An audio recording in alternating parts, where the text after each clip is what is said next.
আসসালামু আলাইকুম। আজ আপনাদের সামনে নিয়ে হাজির হয়েছি ঈদ স্পেশাল একটি গরুর মাংসের বিরিয়ানি। চলুন আমরা চলে যাই রান্নায়। দেখুন আমি এখানে 1 কেজি 300 গ্রামের মতো মাংস নিয়ে নিয়েছি। আমি এখানে হাড়, তেল, চর্বি, মাংস সবকিছু মিলিয়ে মিশিয়ে নিয়েছি। বিরিয়ানি রান্না করতে গেলে কিন্তু হাড় এবং চর্বি অবশ্যই লাগে। শুধু মাংস দিয়ে বিরিয়ানি রান্না করলে সেই বিরিয়ানিটা খুব বেশি ভালো লাগে না, কিন্তু আপনি যদি হাড়, তেল সহ বিরিয়ানিটা রান্না করেন তাহলে কিন্তু খেতে ভালো লাগে। দেখুন আমার এই পাত্রে অনেকটা পরিমাণে তেল আছে। আমি এই তেলের ভিতরে, এখানে কিন্তু সয়াবিন তেল, সরিষার তেল না, এই তেলটার ভিতরে আমি পুরোটা মাংস আমি তুলে নিব। দেখুন আমি এখানে হাফ কাপের মতো তেল দিয়ে রেখেছিলাম। এই হাফ কাপ তেল কিন্তু অবশ্যই দিতে হবে, যেহেতু মাংস একটু চর্বি ছিল। আমি হাফ কাপ দিয়েছি, আপনাদের যদি না থাকে আরও বেশি দিবেন। দিয়ে দিলাম 2টা তেজপাতা, দিয়ে দেব গোটা গরম মশলা, দিয়ে দেব কাঁচামরিচ। আমি কিন্তু আজ এখানে গরুর মাংসটা মাখিয়ে বিরিয়ানিটা করব, আমি কিন্তু কষাবো না। রেস্টুরেন্ট স্টাইলে দেখতে চাইলে দেখুন, রেস্টুরেন্টে কিন্তু সবাই হাতে মেখেই তারপরে মাংসটা বসায়। দিয়ে দিলাম হাফ কাপ পেঁয়াজ কুচি, দিয়ে দেব উঁচু করে 1.5 চামচ আদার পেস্ট, 1.5 চামচ রসুনের পেস্ট, উঁচু করে দিয়েছি কিন্তু আমি আদা রসুনের পেস্টটা। এবারে আমি দিয়ে দেব 1 চামচ জিরার পেস্ট, দিয়ে দেব জয়ফল জয়ত্রী। আমি এখানে দেখুন শিলপাটা মিহি করে রেখেছিলাম। আর এখানে বাদাম, আমি এখানে চীনা বাদাম নিয়েছি। আপনারা চাইলে কিন্তু কাজু বাদাম, পেস্তা বাদাম আপনাদের হাতের কাছে যেটা থাকে সেটাই কিন্তু নিতে পারেন। দেখুন আমি এগুলি দিয়ে দিলাম, বাদাম এবং জয়ফল জয়ত্রীর পেস্ট। এবারে আমি দিয়ে দেব টক দই। আমি এখানে হাফ কাপ টক দই দিয়ে দিয়েছি। হাফ কাপে কিন্তু 4 টেবিল চামচ টক দই হয়েছে। যেভাবেই বুঝেন না কেন, 4 টেবিল চামচ অথবা হাফ কাপ টক দইটা দিয়ে এবারে আমি দিয়ে দেবো শুকনো উপকরণ। আমি এখানে দিয়ে দিলাম লবং পরিমাণ মতো এবং ধনিয়া গুঁড়া 2 চামচ। আমি কিন্তু এখানে লাল মরিচের গুঁড়াটা ব্যবহার করিনি, কাঁচামরিচ দিয়ে পুরো রান্নাটা করব। আপনারা চাইলে কিন্তু সামান্য একটু লাল মরিচের গুঁড়াও দিতে পারেন। এবারে মশলাগুলি সুন্দর করে হাত দিয়ে মেখে তারপরে আমি মাংসে সুন্দর করে মেখে নিব।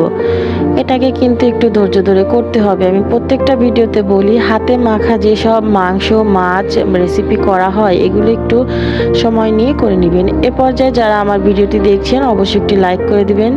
আপনারা অনেকেই ভিডিও দেখেন, লাইক করতে ভুলে যান। দেখুন আমি কিন্তু অফ স্ক্রিনে এটা একটু সময় নিয়ে মেখে নিয়েছি। এবারে এটাকে ঢাকনা দিয়ে ঢেকে আমি 30 মিনিট অপেক্ষা করব। অবশ্যই হাতে সময় থাকলে একটু অপেক্ষা করবেন। দেখুন 30 মিনিটের পরে আমি কিন্তু চুলাটা অন করে দিয়েছি। এভাবেই আমি 10 মিনিট জাল করে নিব। দেখুন 10 মিনিট পরে কিন্তু মাংস থেকে পানি ছাড়তে শুরু করে দিয়েছে। আর যেহেতু এখানে টক দই দেওয়া, অন্যান্য মশলা দেওয়া, সব কিছু থেকে কিন্তু পানি ছাড়তে শুরু করে দিয়েছে। এভাবে আমি একটুখানি রান্না করব। আমি নেড়ে চেড়ে আবারও ঢাকনা দিয়ে ঢেকে আরও 5 মিনিট এটাকে রান্না করে নিব। যারা বিরিয়ানি তৈরি করতে পারেন না, আমার এই সহজ রেসিপিটা দেখলে কিন্তু আপনারাও খুব সহজেই বিরিয়ানিটা তৈরি করতে পারবেন। আপনারা একটুখানি ফলো করুন, দেখবেন আপনারাও পারবেন। দেখুন আরও 5 মিনিট পরে আমি চলে এসেছি। এবারে আমি এখানে দিয়ে দেব প্যাকেটের মশলা, এই যে বিরিয়ানি টেবিল চামচের 1 টেবিল চামচ। যখন পুরোপুরি বলক চলে আসবে পর্যায়ে একটু 1 টেবিল চামচ বিরিয়ানি মশলা আপনারা দিয়ে দিবেন। দিয়ে আবারও একটু নেড়ে চেড়ে ঢাকনা দিয়ে ঢেকে এটাকে লো মিডিয়ামে একদম 15 মিনিট জাল করে নিতে হবে। দেখুন 15 মিনিট 20 মিনিটের মতো জাল করে নিয়েছি একদম লো হাইটে। এ পর্যায়ে আমার মাংসটা অর্ধেক সেদ্ধ হয়ে গেছে, হাফ। এবারে আমি কিছু আলু কেটে রেখেছিলাম, সেগুলো আমি দিয়ে দিচ্ছিলাম। যেহেতু এখানে নতুন আলু, সেহেতু কিন্তু আমি এখানে ভাজলাম না, আলুগুলো ভেজে দিইনি। আপনারা যদি পুরানো আলু দিয়ে রান্না করেন অবশ্যই ভেজে দিবেন, খেতে ভালো লাগবে।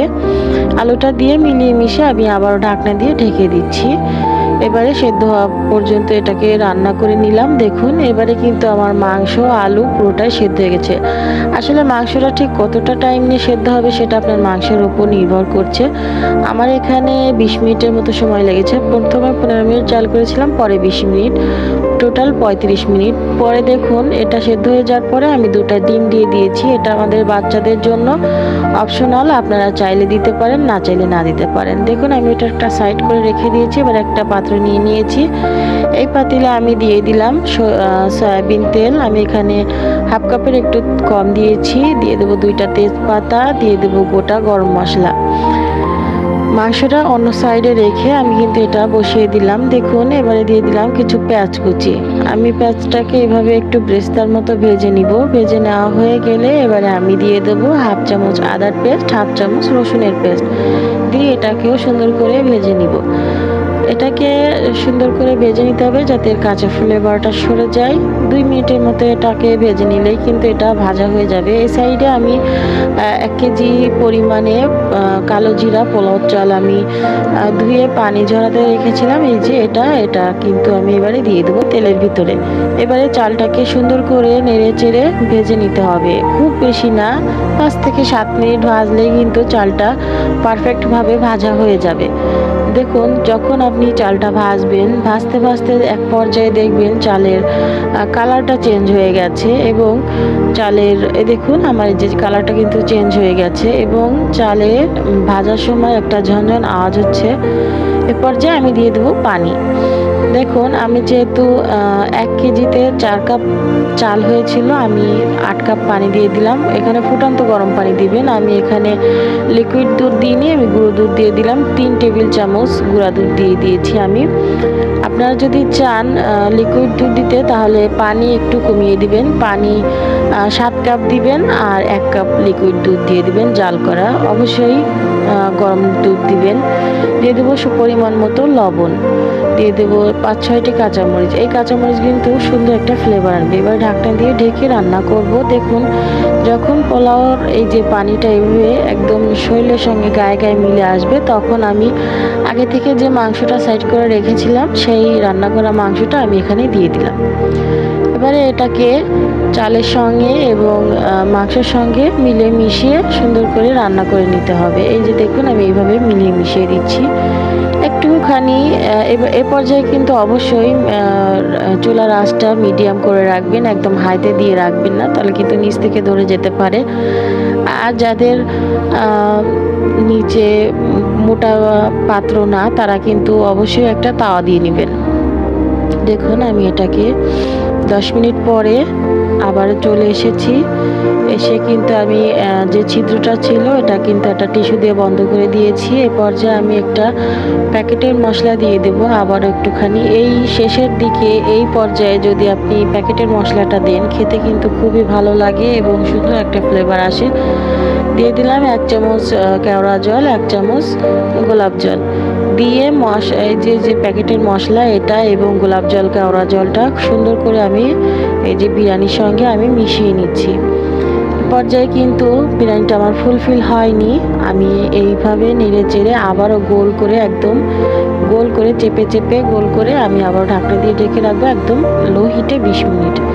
এই 20 মিনিট পরে কিন্তু আমার বিরিয়ানিটা পুরোপুরি কমপ্লিট। এবারে আমি এখানে ব্রেস্তা রেখেছিলাম, ব্রেস্তা এবং 1 চামচ চিনি, ব্রেস্তা এবং 1 চামচ চিনি একসঙ্গে করে মেখে আপনি যদি এটা বিরিয়ানিতে ব্যবহার করেন, এটা এতটা একটা সুন্দর ফ্লেভার আনে এবং এত টেস্টি হয় যে আপনি না খেলে বুঝতে পারবেন না। দেখুন আমি কিন্তু সবটুকু ব্রেস্তা এখানে দিয়ে দিয়েছি, দিয়ে এটাকে নেড়ে চেড়ে আমি ঢাকনা দিয়ে ঢেকে 2 মিনিটের মতো দমে রেখে এটাকে আমি সার্ভ করব। দেখুন আমি ঢাকনা দিয়ে ঢেকে দিয়েছি।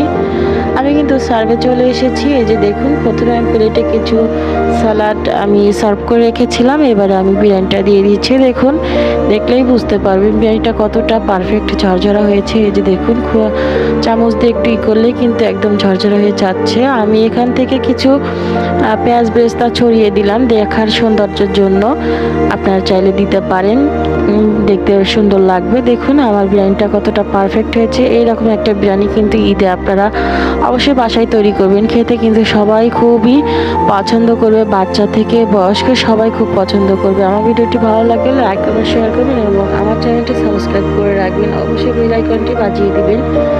আমার ভিডিওটি কেমন লাগলো কমেন্টের মাধ্যমে জানাবেন। সবাই ভালো থাকবেন, সুস্থ থাকবেন। ঈদ মোবারক। আসসালামু আলাইকুম।